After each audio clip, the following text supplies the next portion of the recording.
Both players see the writing on the wall here, Farah, in the finals. What is going on, TCG enjoyers? Ciaran here with another game from the Masters Cup. This time it's me against Pedro Pertusi in a Grimmsnarl mirror match, which I actually think is one of the more intricate mirror matches you can play in the format. So it's a good game for sure, and just a good matchup to watch.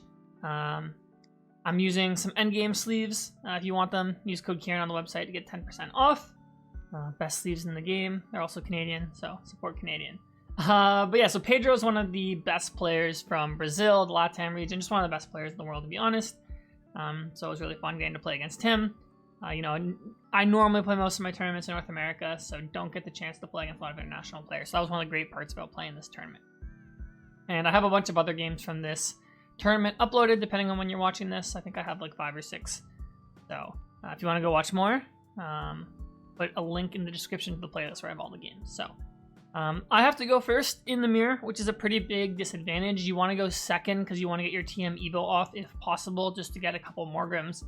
And one thing you're going to see here is I have Froslass in my hand, but I'm not going to grab a Snorunt. You actually don't want to put Froslass down in the mirror match because your opponent also gets the benefit from it, but then you're giving up one of your bench spaces to have the Froslass when your opponent can use that extra bench space for a Munkidori or another Impidimp or something. So I'm going to forgo that. Normally in this matchup, you just want to kind of get more attachments onto your Munkidori. Whoever has more monkeys set up is normally in a better position because then you can move the damage, take prizes, snipe stuff on the bench. So, also, let me know if you guys like that I speed up when we're playing like Arven or like shuffling. I just normally do this. I kind of find it boring when I watch Pokemon, but I know some people like kind of like having time to see as players sift through or think. But so Pedro is going for the triple Impidimp. He missed Dark turn 1 and Evo, which is like pretty huge. So basically, I just got to go second with an attach on my Munkidori. So yeah, you can see here, I've got that research. I Ultra Balled for a second monkey because I'm just valuing getting the attachments down to it. Right? I play Spike Myth. I have Evo as an out to get Morgrems. I have just drawing the Morgrem itself. So I think if you look at my hand here, it's like, it's not like dead, but there's no continuation. So I just put the Spike Myth down because I want to be the first attacker in this matchup, or in this position, because I have 2 monkeys with darks. I know Pedro doesn't have an energy in his hand. And I can guess that Pedro probably doesn't have a super strong hand because he would have played a supporter last turn. So yeah, he top decks Iono here this turn. And I'm not too concerned about giving him the Spike Myth, to be honest, because I get to use it before he does. If he rare candy Grimmsnarls here, it's not the end of the world, because then I get access to Counter Catcher to start chasing stuff down. Or I can just hit into his Grimmsnarl, I get the first hit. So the hand I got looks okay. There's rare candy in it. I only play 1 copy, so that's actually a great card to draw, since I'm going to be able to get like immediate value from that. And then I'll have a Morgrem on my bench for the next Grimmsnarl. There's a dark, so if I want to retreat my Munkidori, I can also just like attach, retreat, and then I'll still have 2 monkeys after this turn. So, not the worst hand here. And then for Pedro, if he can, probably want to grab...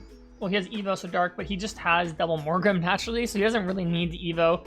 So you see here, he's just going to retreat the Munkidori and pass, just valuing having those monkeys. I'm not 100% sure on Pedro's list. I think he plays 3 Munkidori. So, you know, kind of just retreating to protect it. Now I'm going to go for that Spike Myth and get my Marnie's Grimmsnarl. And I think I'm ready to start attacking now. Because Pedro doesn't have darks. I'm ahead of him in the monkey race, which is nice. If, like, let's say I had 0 energies on my monkeys, I'd be a little cautious about attacking. Because I'm not ready, like, if he Grimmsnarls me back. But I think I'm okay in this position. Just get aggressive, because I'm going to have 2 monkeys in this turn. Then my other decision is if I need to play Iono or not. I think the answer is no, because the only thing I really need this turn is to attach to monkey, which I already have. You'll see there, I retreated 1 energy, just then replaced it. And then here I just do 30 to Munkidori. This way, if Pedro misses a dark and he hits into my Grimmsnarl, I can just knock it out next turn with double monkey plus the 30 from Shadow Bullet. So I gotta see Pedro's hand to see what options he's working with. He's got another Iono there, it looks like. He's gonna go with the Spike Myth. And get his own Grimmsnarl. I assume he must have a dark in his hand then if he's doing this, because he's thinning darks out Preemptively. There you go. Yeah, he has a dark. So yeah, one thing with this deck, sometimes you want to wait to Grimmsnarl until you, what's it called? Get your monkeys set up, because then it's harder to draw darks if you pull them out. So, alright, and then he has the boss take up my monkey. That's kind of what you want to do in this matchup, because if you hit into Grimmsnarl, for example, you just leave a bunch of damage on your opponent's board. I forgot to take my prize from last turn. Good thing we remembered there. Okay, nice. Yeah. So one thing I maybe would have liked to see from Pedro is when he did his Adrena Brain, instead of putting it on my Munkidori, I think he could have put it on, or my bench Munkidori on my active Munkidori, and that way I'd only have 3 damage to move this turn. But still fine. Alright, so now you see I'm chasing his monkey now, and then, so you can see there how I moved the damage to his active with my Munkidori instead of putting 6 on the Morgrem. That's just so he has less damage on his side of the board to work with. To use Munkidori. Now, he could only get 1 monkey this turn, so then maybe there was an argument for putting 6 on the Morgrem, so it's like easier to debo later in the game, especially if I'm planning on hitting into his Grimmsnarl next turn. So thinking about it now, maybe I didn't need to do it the way I did. But yeah, it's just a trick you can do sometimes depending on the situation. Pedro has an Artisan in his hand if he wants to play it to get another monkey, but then I get just monkeys, and like I don't really need Spike Myth anymore. So yeah, you can see the Ultra Balls here and just gets rid of the Artisan because he just wants to get his own monkey without giving me the option to get my own monkeys. And he just plays Iono again. And I'm only getting 4 cards here. But there's a Spike Myth in play if I need my second guy. And actually the hand I draw is pretty good. I have Research, I have Stretcher, I have Monkey. So the Stretcher plus Monkey is going to guarantee 1 gets set up next turn. Research, I can just draw a bunch of cards to try and set myself up. And then I think Pedro misses a dark here, because it looks like his hand doesn't have one. He does get the counter catch on my monkey, so now I've kind of lost my monkey advantage. We're kind of back to square one. But there is going to be... I have the opportunity to create another monkey, and then... I drew another one again here. So now we're gonna have even more monkeys. Yeah, I mean, I'm not gonna lie, this hand I drew off of Iono's kind of cracked. So get the double monkeys down, and then I can just play the Research. And I just want to make sure I don't Spike Myth right now, because the cards I had in my other hand weren't that good. Not cards I really want. Okay. And then... Alright, this hand's also, like, fine. I have Devo in it, so I can Devo next turn. And then one other thing is Pedro's played a couple of... what's it called? Iono, so I'm less concerned about getting disrupted. So here you're going to see me move 30 to his monkey, and I think I'm going to put 30 on it again. And I think the reason I did this is because I'm like, okay, he can only do 1 Adrena Brain next turn, so if I can go double Adrena Brain, I can just knock out his monkey next turn. But now looking back, like it might have been, I think it's probably more correct to just put like the 60 I did this turn to monkey onto his Grimmsnarl on the bench. Because then next turn, if I have double monkey, even if he heals, it goes to 6. But then if I double monkey and put it to 120, I can just Devo and then just knock out both Grimmsnarls. So I probably should have done that, to be honest, now that I'm looking at the situation. I don't think it's like the end of the world, but I'm still in a winning position the way I did it. But that was probably just like a way I could have just like completely ended the game. Especially since I had Devo in my hand. And then if I got Iono'd, it looks like I don't have Arven in my hand, so there's probably a decent shot that I would just draw Arven. And I don't think there's a way for Pedro to actually stop that play.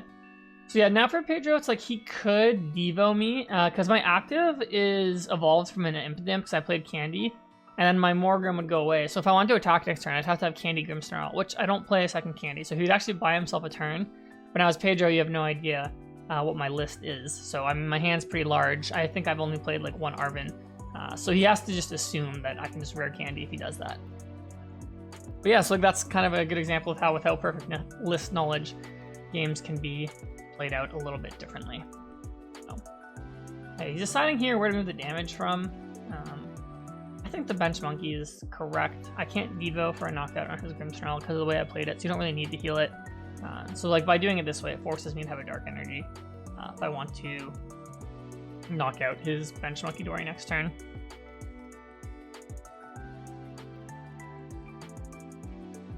Okay, so he's gonna move damage to my Munkidori. And he's just going to hit my monkey like that. So, kind of doing similar to what I did. He's just trying to pressure the monkeys and just take prizes off that later. But I'm just like 1 turn ahead of him, like the way the game's been progressing.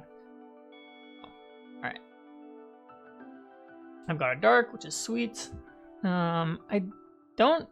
I think like here, I could Spike Myth and just like make another Grimmsnarl, and because I assume my active's getting knocked out. I think the reason like I might not do it is just because like I want to save the darks from Monkey. I don't really know if I need another Monkey besides the 2 I have now. The 2 I have now should be enough to close out the game, because if I just have a fresh Grimmsnarl, I should just be able to out-trade him, I think, here. Because even if he knocks out my Grimmsnarl with his, I'll get to hit his damaged one first. So, okay, you can see me debating it. I don't know. Watching this back now, I think I should have done it, but it looks like I might not do it. I just stretch it for Monkey just so I have the option to get the 3rd one. Because my other 2 are in the discard. So yeah, I play 4 Monkey in my list. Just helps you with drawing, helps you with recovery. Or not needing as much recovery or with pricing. So I play Iono. But yeah, I think I definitely should have Spike Myths first. One thing I will say is I knew my prizes. I knew I prized Boss and Artisan. And like Artisan might sound like a random prize. But it gets me Iron Bundle. So like if I take 3 this turn, which is what I'm planning to do, I can just go like either get Boss and then knock out a Monkey for game, or I can go get Bundle and knock out whoever he has on his bench, because he's gonna have Grimmsnarl on the active.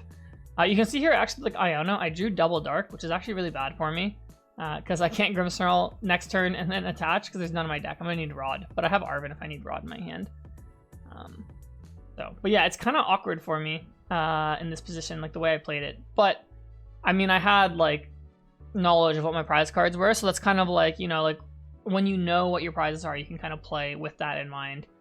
And the other thing I was just like reading here was that like if he plays Iono, then like the 2 energies go to the bottom, and then I can just Spike Myth and get Grimmsnarl back, because his Artisan's in the discard, so I'm not worried about the stadium getting replaced. So I'm not really worried about Iono. Like I think I was just like chilling here, and you can see here I think I'm gonna hit like Boss or I'll hit Artisan or something. I hit both of them, nice.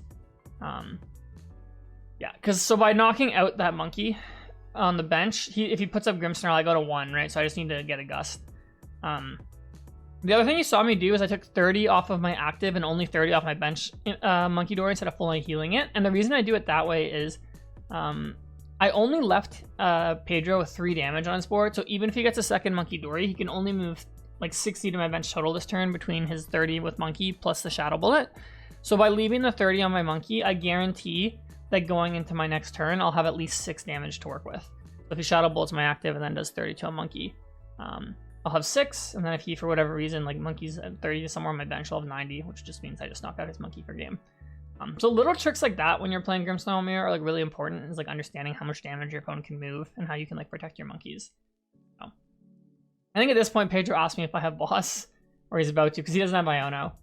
Even if he has Iono, like I'm saying, I would just go like Spike Myth for Grimmsnarl. So I show him Boss. Boss doesn't actually win it when he knocks me out. I have the proper combo. I'm showing him I have Artisan plus the Arven for Rod. So I think I'd go through my deck and just show, just so you guys can see. So I would Artisan for Bundle, and then I would Arven for Super Rod, and then I would get the 2 darks back, and then I'd make a Grimmsnarl, the one I had in my hand. So yeah, hopefully you guys enjoyed that mirror match. It was kind of like a quick game. But you kind of can see what it's like sometimes. You saw both of us trying to target each other's Monkeys. You saw like why I went on the offensive, even though I think a lot of people think you just play the matchup super slow. It is one of my favorite mirrors to play. I think it's very intricate.